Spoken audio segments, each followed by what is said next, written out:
Voltamos a falar sobre o caso dos dois fazendeiros, atenção, que estavam desaparecidos pelo menos desde o dia 13 deste mês. Os dois que você está vendo aí. Cândido, o Duzinho, Edmar, o Zoião. Ontem à noite a polícia encontrou os corpos, prendeu 4 suspeitos. Ao vivo comigo está agora o repórter Vinícius Rangel. O Vinícius está acompanhando o drama das famílias desde o início das buscas. Vinícius, boa tarde novamente. Eu sei que você está ao lado aí do sobrinho do Cândido, né? Exatamente, Laí. Boa tarde para você, para todo mundo que acompanha o Balanço Geral. Laí, e assim, além da revolta, a cada vez que a gente vai contando essa história e as informações vão chegando e a gente vai partilhando agora dessa dor com a família, o cenário se torna ainda mais difícil, sabe? Hoje, 27 de maio, o Duzinho completaria 60 anos, aniversário dele, e hoje a família recebeu essa notícia e, infelizmente, foi buscar o corpo do Duzinho e também do Edmar, abandonado em um local completamente distante, no meio do nada, a partir desse crime que choca não só Baldim, toda a região, Minas Gerais tem acompanhado esse caso aqui na tela da Record, e que ainda precisa de muitas e muitas e muitas informações, porque as coisas estão só no começo. A gente quer entender o que aconteceu e por que esses 4 homens, 25, 2 de 27 e 1 de 34 anos, mataram o Edmar e também o Duzinho. Quem está aqui com a gente é o Natan, ele que foi um dos primeiros da família, chegou na fazenda, começou essa busca, tem se empenhado esses dias e agora, infelizmente, né, Natan, recebendo essa notícia que a gente não queria, você falava que era uma busca de tempo contra a vida, mas ainda tinha uma esperança em achá-los. Boa tarde, obrigado por participar do Balanço. Sim, nós sabíamos que as chances eram baixas, mas tínhamos sim esperança, né? Acreditávamos que eles tinham saído da fazenda com vida. E, bom, eu não diria que saber disso é um alívio, não é um alívio, mas eu acho que diminui um pouco da angústia que a gente estava sentindo. Vocês receberam a ligação hoje cedo, ainda à noite? Como é que foi esse contato que a polícia fez com vocês? Eu recebi a ligação do meu tio Sérgio, irmão do Duzinho, hoje pela manhã, né, me colocou a par dos fatos. Imediatamente, quando eu tomei conhecimento, eu vim para cá para acompanhar a retirada dos corpos, né? Quando eu cheguei, os bombeiros já tinham deixado o local com os corpos, mas eu pude ainda conversar um pouco com os policiais, com os meus familiares que estavam lá e dar uma volta, né, pelo local onde os corpos foram abandonados. A gente viu ali que é um local bem distante, mas tem uma fazenda próxima e um dos suspeitos trabalharia nessa fazenda? Isso mesmo, essa informação que eu tenho, né, de que um suspeito foi preso, de que confessou o crime, né, levou a polícia até os 2 corpos e esse suspeito teria trabalhado na fazenda que fica bem em frente. A entrada da fazenda é bem em frente onde os corpos foram abandonados. Segundo informações que a gente recebeu, né, esse sujeito foi demitido dessa fazenda por ter roubado. Natan, uma fala que chamou muita atenção é o seguinte: se não fosse a confissão deles, provavelmente seu tio e Edmar não seriam encontrados pelo cenário que você viu lá. Provavelmente não. Era um lugar muito afastado, muito esquecido, onde imagino eu que um corpo seria facilmente confundido com algum animal e não chamaria a atenção de ninguém, né? Um trabalho difícil que os bombeiros precisaram, inclusive, do helicóptero para poder fazer essa retirada. Sim, eu fui até o local, era um precipício enorme, muito, muito distante, né? Eu nem sei se o vídeo consegue trazer essa ideia de tamanho que a gente tem ao chegar lá no local. Estava bem afastado, numa grota muito, muito, muito afastada e o próprio acesso a esse local era muito difícil, os bombeiros precisaram de um helicóptero para estar retirando o corpo. Aí nós vamos continuar conversando já com o Natan, mas o pessoal está me avisando que nós recebemos um vídeo do delegado regional de 7 Lagoas, Dr. Alexandre Viana, responsável por essa investigação, e ele fala um pouco sobre essa atuação e a prisão desses 4 suspeitos, um deles que confessou o crime. Vamos ouvir o que o Dr. Alexandre fala nesse vídeo. As equipes conseguiram encontrar 2 suspeitos, através dessas denúncias que chegaram até a polícia. Esses suspeitos concordaram em indicar o local onde eles deixaram os corpos. Confirmaram, né, que a notícia mais triste de que eles realmente foram mortos, mas concordaram de indicar o local onde os corpos foram escondidos. Com a ajuda então desses suspeitos, as equipes se dirigiram até o local indicado, os corpos foram encontrados já, foram dirigidos ao IML de Belo Horizonte, onde vão ser submetidos a exames periciais, exames de necrópsia, e posteriormente agora, tanto esses primeiros investigados, quanto outros também que foram indicados, né, durante outras diligências subsequentes, foram trazidos à delegacia de plantão de Sete Lagoas, onde vão passar agora por oitivas, e o delegado vai analisar e dar o parecer dele, né, sobre a ratificação ou não de um flagrante ou a decisão que ele entender mais adequada e cabível ao fato. Né? As investigações elas vão ter continuidade, outras diligências hão de ser empreendidas ainda para se delinear, né, autoria, motivação, circunstâncias. Isso ainda vai ser definido, né, no inquérito, nas diligências subsequentes, né, que vão ser empreendidas de agora para frente. Vinícius Rangel está ao lado do Natan. O Natan é sobrinho do Cândido, que é o Duzinho. Há uma novidade aí, né, Vinícius? Porque a gente anteriormente havia dito que um suspeito tinha confessado e levado a polícia até onde jogou os corpos. Mas 4 pessoas estão presas e 2 suspeitos confessaram, não é isso?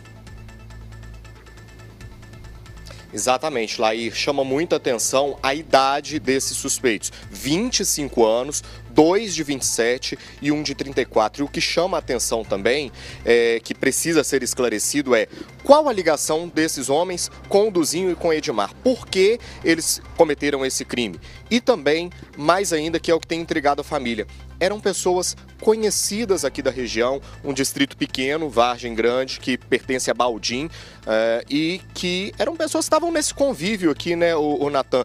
Isso deixou vocês um pouco aflitos e até consternados? Sim, deixou. A gente jamais poderia imaginar que isso teria sido praticado por alguém daqui, né, da comunidade.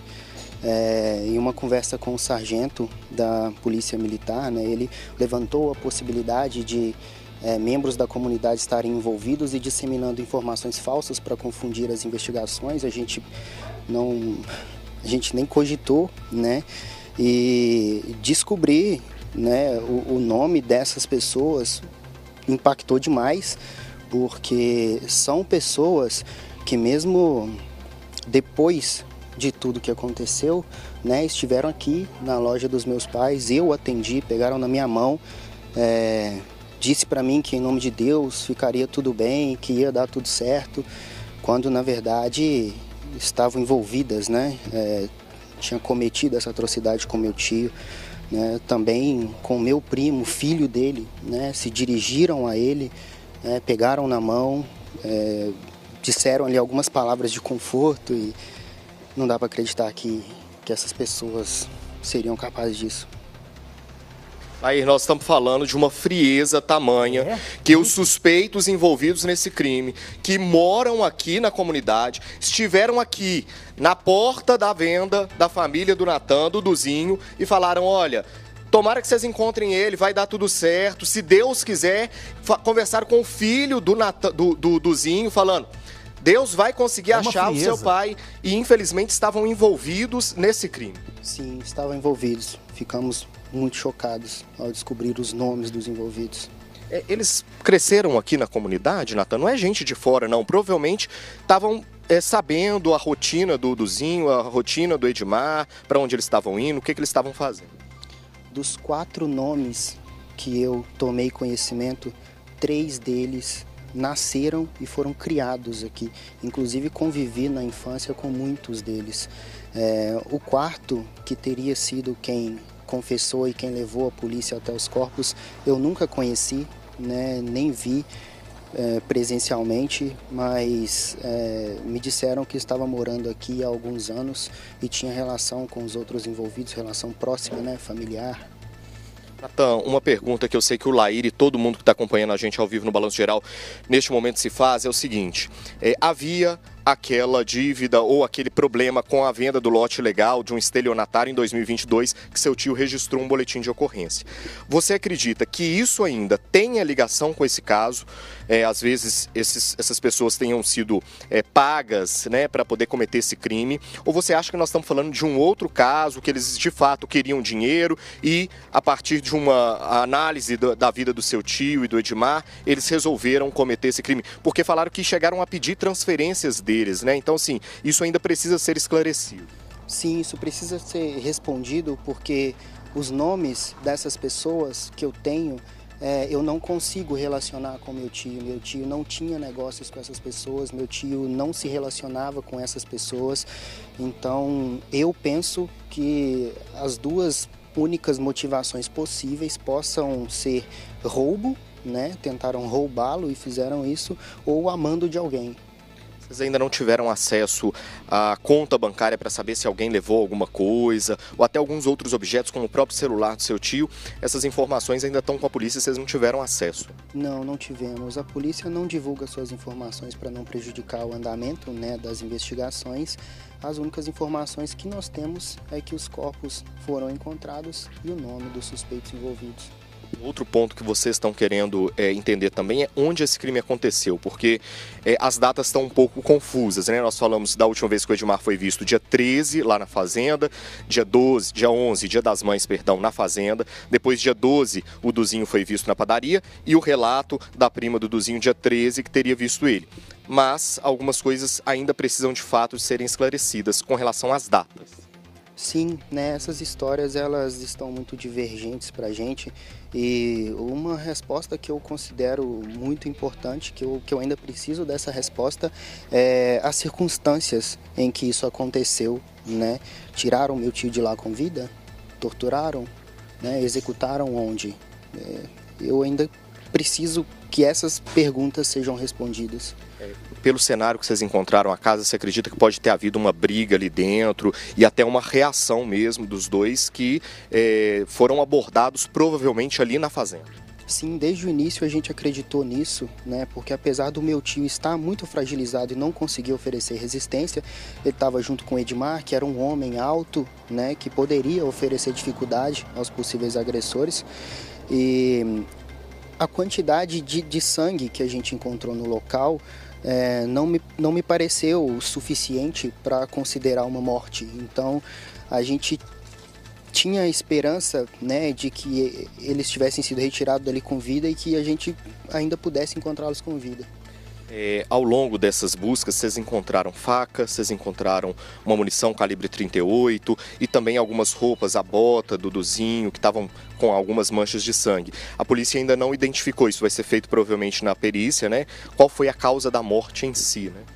Sim, a gente quer que isso seja respondido, né? Qual foi a causa da morte e como todo esse cenário que a gente encontrou se relaciona, né? A gente quer saber o que aconteceu ali e como, né? Por que aquela camisa estava ali perto da porteira, toda ensanguentada? Por que aquela munição de 38 estava caída? Por que a munição de 22 estava no quarto? Por que tinha sangue no carro? Será que a agressão começou no carro? Ou será que eles foram retirados de lá naquele carro e o carro foi devolvido? Então a gente ainda quer saber como aconteceu. Natan, como é que tá o Cândido Neto, que é o filho do Duzinho, a família, como é que eles ficaram a partir disso? Como você falou aqui no início, é uma sensação de tranquilidade a partir do momento que encontram o corpo, uma tristeza e uma revolta. Então, é aquele sentimento que a gente não consegue descrever muito bem. Sim, o meu primo, né, que a gente chama aqui de Candinho, ele tá muito abalado, tá muito triste. Ele era de longe a pessoa que mais tinha esperança de encontrar o pai com vida, né? E ao receber essa informação, ele ficou muito, muito abalado, né? mas a gente está dando todo o apoio que ele precisa e vamos continuar dando esse apoio. Como é que fica a situação para vocês? Porque a fazenda é grande, seu tio tinha os negócios, você dava um suporte, mas o Candinho morando em Portugal, agora tudo tem que se reorganizar e ser pensado a partir de uma lógica que vocês não esperavam por agora, porque embora ainda fragilizado pela saúde, mas o Duzinho estava ali, firme, tocando os negócios. Né? Sim, sempre tocava, não deixava, era a vida dele, né? Ficar fazendo as catiras, os negócios dele. Bom, agora, né? Passando essa turbulência, a gente vai tentar, né, assumir os negócios dele, né? Mesmo o Candinho não morando aqui, morando em Portugal, a gente pode dar todo o apoio que ele precisa e vamos dar todo o apoio que ele precisa para garantir que tudo seja continuado. Laí, é um momento extremamente difícil, como nós estamos falando, muitas perguntas ainda sem resposta, sobretudo qual foi o motivo da autoria desse crime bárbaro. Nós estamos falando de uma comunidade rural aqui da região central, próximo a Baldim, pertence a Baldim, com poucas pessoas, muitos conhecidos. O Duzinho que tinha negócios, mas era extremamente querido aqui, não tinha desafetos. O problema de 2022, ele foi vítima de um golpe, venderam um terreno em nome dele e as pessoas que compraram queriam tomar posse ilegalmente, porque ele, que era o dono, não tinha vendido. Então, a gente ainda não sabe e esperamos que a polícia traga logo esses detalhes a partir de depoimentos que estão sendo dados neste momento ainda na cidade de Sete Lagoas, que é a delegacia regional que atende aqui a cidade, para a gente trazer mais detalhes sobre esse caso. Mas, de fato, é um dia muito triste, apesar... Claro, pois não. Só aproveitar que você está ao lado do Natan. Não sei se o Natan está me ouvindo bem. Se tiver, me avise, por favor. Tá ouvindo, né? Nós estamos com... Deixa eu mostrar aqui, Laí. Tá. Porque o cachorro da família tá aqui. Tá aí. E você sabe que o cachorro gosta de carinho. Então ele tá perto do Natan, por isso que ele tá dando essa atenção aqui. Mas o Natan tá te ouvindo, Golden, sim. É um Golden, né? Também que é um Golden. Ô, Natan, primeiro, meus sentimentos. Pluto, o nome dele. Queria te mandar um abraço para sua família toda, dizer que você é um sobrinho que honrou o seu tio mesmo, tá? Desde o início nesse caso, a gente tem acompanhado você desde o início, realmente firme no caso. O que me chamou a atenção, Natan, é que desses 4 aí, você disse, me corrija se eu estiver errado, que conhecia 3 deles aí na cidade, é isso? Isso mesmo. Eu conhecia 3 deles, convivi com eles, né, a minha infância.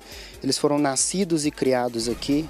Um deles até frequentava a loja aqui assiduamente, né? Na semana passada cumprimentou a gente, deu até algumas palavras de conforto, disse que em nome de Deus tudo seria resolvido e estava envolvido. É inacreditável isso, né? Os caras estavam lá. Baldim tem quantos habitantes, Vinícius? Eu acho que são 8 mil, não é, Natan? Por aí? Cidade pequena. Todo mundo se conhece. Cerca de 8 mil habitantes. Então todo mundo se conhece aí, claro, né? Isso. Aqui no meu distrito ainda menos de 1.000 pessoas. Quer dizer, eu imagino que esteja todo mundo aí surpreso com o que aconteceu, perplexo com o que aconteceu, que são moradores da região, gente. Agora, você acredita, Natan, que há outras pessoas envolvidas nisso? Você acha que os 4 fizeram isso por dinheiro, por conta própria, ou outra pessoa de fora também esteja envolvida? Eu não descarto essa possibilidade porque, como eu disse, eu não consigo relacionar o meu tio a essas pessoas. Então eu imagino que a motivação possa ter sido ou roubo ou amando de alguém. Né? Sendo amando de alguém, então possivelmente pode sim haver outras pessoas envolvidas. Então eu gosto sempre de humanizar as histórias que eu conto aqui no Balanço Geral, porque a gente retrata muitos crimes, mas a gente, para além da estatística que é absurda de crimes no Brasil, eu gosto de humanizar. Eu queria que você falasse, se você pudesse, quem era o seu tio, o Duzinho? Como é que você via o seu tio? Como é que ele era entre os parentes? Quem era o Candinho? O meu tio, ele era um homem das antigas, né? Gostava muito daquele estilão boiadeiro, fazendeiro, só andava com a sua bota, calça jeans e camisa de botão, andava para baixo e para cima com a sua caminhonete, gostava de de interagir, de brincar com as pessoas, era muito piadista. Hoje seria aniversário dele, né? Completaria hoje 60 anos de idade. Era uma pessoa muito querida, a gente não convivia diariamente, mas eu o encontrava em todas as reuniões de família e é muito triste perdê-lo dessa forma. Mas, né, Natan, 60 anos, gente, ele estaria completando hoje 60 anos e imagino muito querido na cidade, né? Os dois, na verdade. Sim, sim. Sim, muito querido. Eu não tive a oportunidade de conhecer o Edmar, porque eu moro em Belo Horizonte, né? E quando eu vim aqui eu não encontrava com ele. Com o Edmar eu nunca encontrei pessoalmente. Mas com meu tio, eu posso dizer que era uma boa pessoa, era uma pessoa querida aqui na comunidade. Você está aí em Baldim desde o início, desde o dia 11? Sim, eu fui ontem para Belo Horizonte, mas eu só dormi em casa, acordei de manhã com essa notícia e tive que voltar às pressas. Você trabalha com o que aqui em Belo Horizonte? Eu sou coordenador de TI. Muito obrigado, viu, Natan? Um abraço para sua família. O Vinícius vai seguir ao seu lado aí e vai acompanhar agora os trâmites, né? Tem aí o velório, agora aquela parte da tristeza, realmente, que quando a ficha cai, né? Todo mundo sente com mais força o terror que foi isso aí. Tenho certeza absoluta que a família toda está agora consternada com o que aconteceu. Um abraço para sua família, os sentimentos de toda a equipe aqui da Record. A gente está acompanhando, você viu, presenciou também, é testemunha disso. Desde o início dessa história, a gente fez questão de acompanhar, porque realmente era um mistério e, infelizmente, terminou de uma forma que a gente não imaginava. Vinícius, pode seguir por aí, meu amigo. Um abraço, Natan. Abraço, Laíra. A gente segue nesse caso, trazendo as atualizações da polícia. Qualquer coisa eu te chamo aqui no Balanço.